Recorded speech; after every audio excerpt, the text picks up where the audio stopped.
खो करके कहते हैं कि आगे भागे। महल में द्वार की ओर भागे, रानियां उनके पीछे पीछे आ रही हैं और भगवान तेजी से ऐसे भाग रहे हैं जैसे कि किसी का कोई प्रिय उसके जीवन से जाने के लिए कह रहा है और उसे प्राप्त करने के लिए उसका पीछा कर रहे हैं। परमात्मा आज ऐसे भाग रहे हैं। सारे द्वारपाल हतप्रभ रह गए। आज भगवान को क्या हुआ? मेरे भक्त वत्सल परमात्मा को क्या हुआ? आज कहाँ भाग रहे हैं? तो भगवान श्री कृष्ण जैसे ही द्वार पर पहुंचे, अपने मित्र सुदामा को देखा और अपने गले से लगा दिया, भींच लिया। भगवान की आंखों में आंसू आ गए। भगवान की जो पटरानियां हैं उनके आंख भी आंसू से भर गई। फटाफट अपने सेवकों को आज्ञा दी। कहते हैं कि शीघ्र पानी लेकर के आओ, मैं अपने मित्र का पाद प्रक्षालन करूंगा। देखिए, ये हमारी सनातन परंपरा है। हमारे घर में जब कोई अतिथि आता है, कोई ज्येष्ठ श्रेष्ठ आता है, तो हम क्या करते हैं? पाद प्रक्षालन करके उसको घर के अंदर ले जाते हैं। और अगर गुरु आता है तो पाद प्रक्षालन करके उस जल का पान करते हैं। उस जल को परमात्मा का अंश मान करके उसको अपने घर पे छिड़क देते हैं। ये हमारी सनातन परंपरा है। भगवान ने ये नहीं देखा कि ये गरीब है, ये छोटा है, मैं राजा हूं। परमात्मा ने श्री कृष्ण जी ने सुदामा जी के पादों को प्रक्षालन करने के लिए जैसे पानी अपने हाथ में लिया, तो कहते हैं कि भगवान की अश्रुधारा बहने लगी और कहते हैं कि पानी परात को हाथ छियो नहीं, नयनन जल सो पगद होई। पानी की परात को उस जल को हाथ नहीं लगाया और ऐसी अश्रुधारा बही कि उसी अश्रुधारा से सुदामा जी के पग भगवान ने धो दिए। और अपने मित्र को अपने अतिथि गृह में ले गए। अपने मित्र से हालचाल जाना और गुरुकुल के दिन याद किए और फिर भोजन आदि कराया और भाभी सुशीला का हाल पूछते हैं। भाभी सुशीला कैसी है? सब ठीक है? लेकिन सुदामा जी डर रहे हैं। उन्होंने क्या कर रखा है?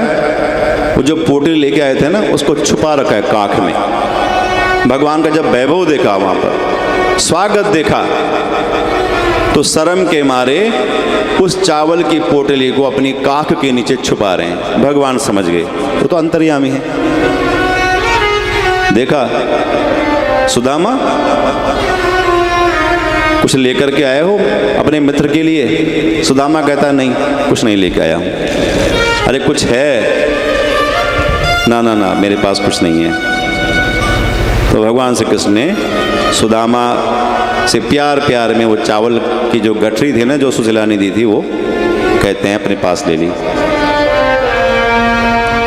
और भगवान ने कहते हैं उन चावलों का क्या किया?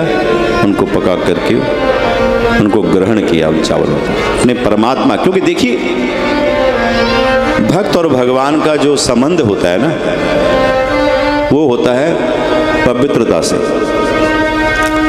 और जब भाव पवित्र हो तो भगवान को आप बस एक पुष्प दीजिए, क्या कहा?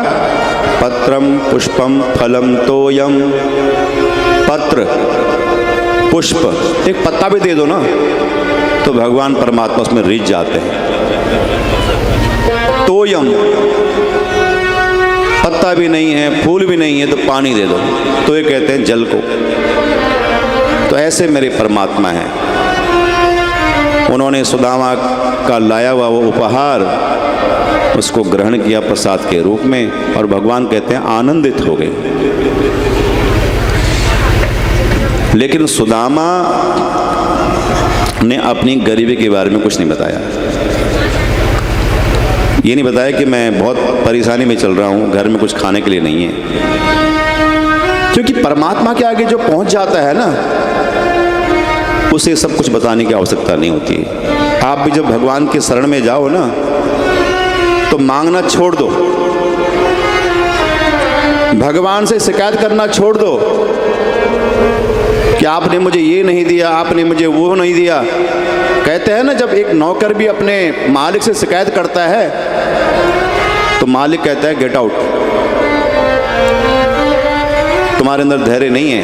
वो जो मालिक है वो भी हमें ऐसे कहता है, यहाँ से चले जाओ, तुम्हारे अंदर धैर्य नहीं है। परमात्मा ने सब देना है कि तो सब्र बहुत जरूरी है। सब्र का जो फल होता है मीठा होता है। तो इसलिए अपने परमात्मा से कभी ज़्यादा मांगने की इच्छा मत करो। मांगना है तो मांगने का सबूर होना चाहिए। अगर मांगो तो कहते हैं झुक कर मांगो प्रभु से, अपने आगे अपना पल्ला पसार दो। मैं एक गरीब हूँ, मैं दीन हूँ, आप दीन वत्सल हैं। तो कहते हैं जब इस तरह से मांगोगे तो परमात्मा अवश्य देंगे। तो सुदामा ने कुछ भगवान से चर्चा नहीं की अपनी गरीबी के बारे में, लेकिन परमात्मा तो अंतर्यामी है। सब कुछ बातचीत हुई, सुदामा कहते अपने घर को जाने लगे। भगवान ने कुछ उनको उपहार भी नहीं दिया। और सुदामा जब मार्ग में चल रहे हैं तो चिंतन कर रहे हैं कि परमात्मा ने मुझे कुछ नहीं दिया, ये भी अच्छा ही हुआ, क्योंकि अगर मैं धनी हो जाऊंगा तो परमात्मा को भूल जाऊंगा। देखिए क्या होता है ना, हमारे पास पैसा आता है, हम कहते हैं हम सारे नियमों को तुच्छ समझते हैं, कुछ नहीं। और क्या बोलते हैं, जिसकी चलती उसकी क्या गलती। सुना है ना आपने, क्या बोलते हैं, जिसकी चलती उसकी क्या गलती। लेकिन परमात्मा के घर में उसी की चलती है जो श्रेष्ठ आचरण करता है, जो जीवन में श्रेष्ठ कर्म करता है। और सुदामा चल रहे हैं रास्ते में, जब जैसे अपने घर पहुंचे वहाँ देखा कि महल, बहुत बड़ा बागीचा, बहुत सुंदर आंगन, वहाँ सेवक सेवा कर रहे हैं। सुदामा ठिठक गया, मैं कहीं गलत जगह तो नहीं आ गया। बार बार अपनी आंखों को कहते हैं मिचता है, धोखा तो नहीं हो रहा है। और सुदामा की पत्नी सुशीला बाहर आई, और जब ऐश्वर्य आ गया तो ऐसी लग रही थी जैसे कि कोई साक्षात लक्ष्मी हो। सुदामा ने सुशीला को देखा और परमात्मा का धन्यवाद किया, हे नारायण आपकी कृपा हो गई है। और फिर भगवान श्री कृष्ण की स्तुति की।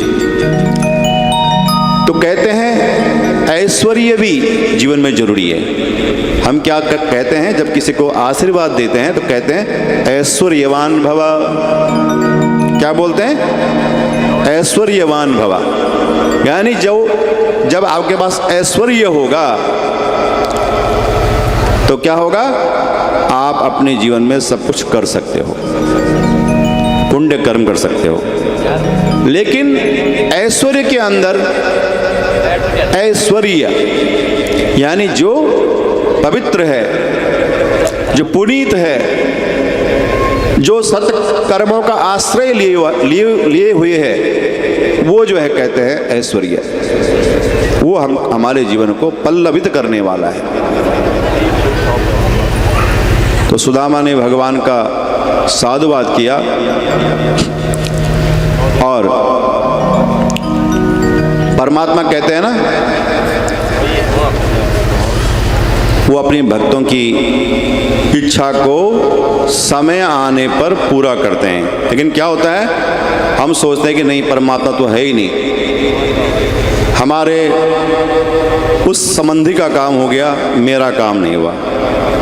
लेकिन हमने आपको एक बात बताई, हमारे 3 खाते हैं, एक है संचित, दूसरा है प्रारब्ध और तीसरा है क्रियमान।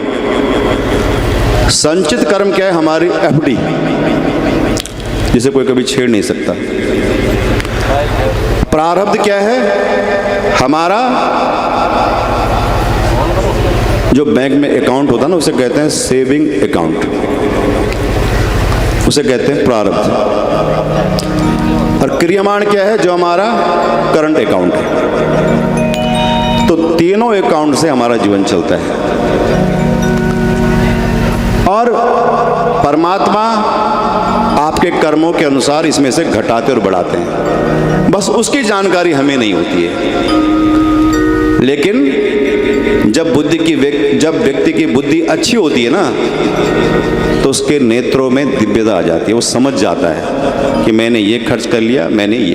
तो इसीलिए क्या है ना, परमात्मा ने आपको अच्छा सब लायक बनाया, तो आप अच्छे कर्म करो, सत्कर्म करो। और मनुष्य जीवन में आकर के यदि आप सत्कर्म नहीं करोगे तो क्या होगा, आप जीरो से ही गुणा करते रहोगे सदैव, 0 गुणा 0 गुणा 0 गुणा 0 गुणा, और जीवन चले गया 0 में, अब फिर 84 के फिर चक्कर में। तो इसीलिए जो है ऐश्वर्यवान होने के लिए हमें सच्चरित्र की आवश्यकता है और कर्म आवश्यक है। और भगवान ने तो वास्तव में गीता में प्रमुखता से कर्म सिद्धांत को ही प्रतिपादित किया है। क्योंकि देखिए, हम कहते हैं ना भाग्य, अरे भाग्य में होगा तो मिल जाएगा, लेकिन भाग्य कोई अलग नहीं होता, आपके पूर्व जन्म के कर्म ही आपका भाग्य है। भाग्य और कर्म एक ही सिक्के के 2 पहलू हैं। आपके जो अच्छे कर्म हैं पूर्व जन्म के, वो आपका भाग्य है, और इस जन्म में भी आप जो आप अच्छे कर्म कर रहे हो, वो भी आपका भाग्य है, वो भी आप अपना भाग्य ही बना रहे हो। लेकिन इस मनुष्य शरीर को समझना आवश्यक है, और परमात्मा से हमारा क्या संबंध है उसको समझना आवश्यक है। और मन को वश में करने के लिए हमें योग की आवश्यकता है, ध्यान की आवश्यकता है, परमात्मा की भक्ति भजन करने की आवश्यकता है। और देखिए, पाप कहाँ से अंदर जाता है हमारे, एक तो आंखों से अंदर जाता है जब हम किसी को देखते हैं, और एक हमारे मन में ये प्रकट हो जाता है, आ जाता है। कई बार कोई किससे गलत कर्म कर रहा है तो हमने देख लिया और वो पाप अंदर प्रविष्ट हो गया। लेकिन ये जीवन में प्रयास करना है कि हमारी आंखें गलत कर्म को न देखें। जैसे मोबाइल होता है ना, मोबाइल में सब कुछ है, गंदा भी अच्छा भी। आपकी उंगलियां जिधर घूमेंगी उधर आप वो देख लोगे, लेकिन आपकी उंगली इधर उधर नहीं घूमेगी तो आप देखने की आवश्यकता ही नहीं है। तो इस प्रकार से भगवत भक्ति क्या है, ये श्रीमद् भागवत में बताई गई। और कहते हैं कि इस श्रीमद् भागवत महापुराण का 10वां स्कंध, जिसकी यहाँ पर अभी चर्चा हो रही है, यह परम पिता श्री कृष्णचंद्र की आत्मा है। 12 स्कंद श्रीमद् भागवत महापुराण में है, और ये 10वां स्कंद परमात्मा की आत्मा है। जिसमें श्री कृष्ण भगवान की लीलाओं का वर्णन है। और भगवान लीला करते ही अपने भक्तों के लिए। और आओ प्रवेश करते हैं श्रीमद् भागवत महापुराण के एकादश स्कंध में। कृत्वा दैत्यवधं कृष्णः सरामो यद्भिर्वृतः भुवावतार्यद्भारं जविष्ठं जनयन् कलिम्। तो भगवान जी कह रहे हैं, सुखदेव भगवान जी कह रहे हैं राजा परीक्षित से, हे राजन, बलराम और श्री कृष्ण ने संसार में कुकृत्य करने वाले अनेक राक्षसों का संहार किया। और चाहे जरासंध की सेना को उसका वध करने की बात हो, चाहे श्री महाभारत में कौरवों की सेना का संहार करने की बात हो, भगवान ने क्या किया? दुष्टों का संहार करके इस पृथ्वी को हल्का किया। और कहते हैं, तिस्रः कोट्य सहस्राणाम् अष्टाशीति शतानि च आसन यद कुलाचार्य कुमाराणामिति श्रुतम्।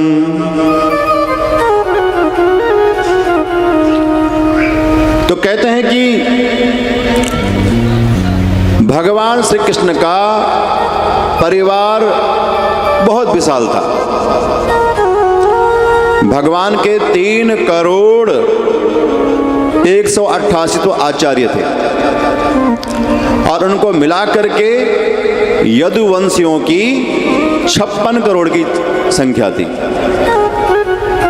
भगवान ने दैत्यों का संहार करके अपनी लीला करके जब भगवान अपनी योग क्रिया में चले गए, योग कर रहे थे, तो कहते हैं कि यादव इस धरती पर अभिमानी हो गए। कहता ना कि कई बार क्या होता है कि परिवार बड़ा हो जाए, संपन्न धन युक्त हो जाए और चलती भी हो, तो कहते हैं क्या होता है? ईमान आ जाता है। तो ऐसे ही भगवान श्री कृष्ण के परिवार के जो जन हैं, यादव हैं, उनके अंदर ईमान आ गया और वह संसार में गलत कर्मों से सबको हानि पहुंचाने लगे। तो भगवान श्री कृष्ण ने अब एक लीला रच दी कि मैं इस संसार से, इस पृथ्वी से तब जाऊंगा, पहले मैं अपने यदुवंश का ही संहार करूंगा। तो भगवान ने एक लीला रची। भगवान के परिवार के कुछ सदस्य एक सांब नाम के यदुवंशी कहते हैं कि दुर्वासा ऋषि के आश्रम में गए और वहां उन्होंने क्या किया? वहां अनेक महामुनियों का अपमान किया। और उनका अपमान करने के लिए उन्होंने क्या किया? सांब नाम का वो यदुवंशी एक गर्भिणी का रूप धारण करके, कहते हैं अपने पेट के पास साड़ी खोस करके गर्भिणी का नाटक करके दुर्वासा ऋषि के पास गए और कहा कि हे महामुनि, इसको गर्भ है, बताओ इसका क्या होगा? तो महामुनि तो क्या होते हैं? मनीषी होते हैं, वो मन की बात को जान लेते हैं। ऋषि कौन होते हैं? जो क्या करते हैं? अनुसंधान करते हैं। और मनीषी कौन होते हैं? जो देखने मात्र से ही मन की बात को जान लेते हैं। तो कहते हैं दुर्वासा ऋषि समझ गए और उन्होंने यदुवंश को श्राप दे डाला। क्या श्राप दिया? कि तुम्हारे गर्भ में मूसल हो जिससे तुम्हारे सारे यदुवंश का संहार हो। भगवान के वंश को दुर्वासा ऋषि ने श्राप दे दिया। जैसे श्राप मिला तो कहते हैं वो यदुवंशी घबरा गए, बड़े चिंतित हो गए, अब क्या होगा। और जैसे ही वो साड़ी उन्होंने वहां से पेट से निकाली, देखते हैं वहां क्या निकला, मूसल निकला। मूसल जो श्राप दिया, वहां क्या निकला, मूसल निकला। तो यादवों ने क्या किया, उस मूसल का चूरा बनाया। होता है ना, जब हमारे साथ कोई ऐसा हो तो हम बोलते हैं कि इसको जड़ से समाप्त कर दो, लेकिन कहते हैं कर्म कभी समाप्त नहीं होता, वो कल के दिन आपका भेदन करके ही रहेगा। तो मूसल का उन्होंने क्या कर दिया, चूरा बना दिया, और चूरा बना करके उसको कहां डाला, समुद्र में। तो कहते हैं समुद्र में उस चूरे को मछलियों ने निगला, और कुछ और जीव जंतु उस चूरे को खा करके मैदानों में लेके आए। तो कहते हैं वहां पर एरिका नाम की घास की उत्पत्ति हुई, और यादवों की जो बुद्धि है ना वो खराब हो गई, और आपस में ही लड़ने लगे। यादवों का संहार होने लग गया, और इस तरह से धीरे धीरे यदुवंश का नाश होने लग गया। भगवान की सब लीला थी। इस प्रकार से कहते हैं कि एक मछली ने उस मूसल का चूरा खाया। वो मछली कहते हैं एक व्याध शिकारी उसको अपने घर लेके आया।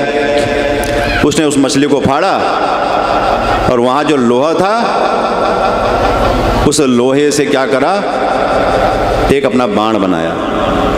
जो आगे लगा होता ना लोहा लकड़ी पर बाण में, वो उस पर लगा दिया, उसका बाण बना दिया।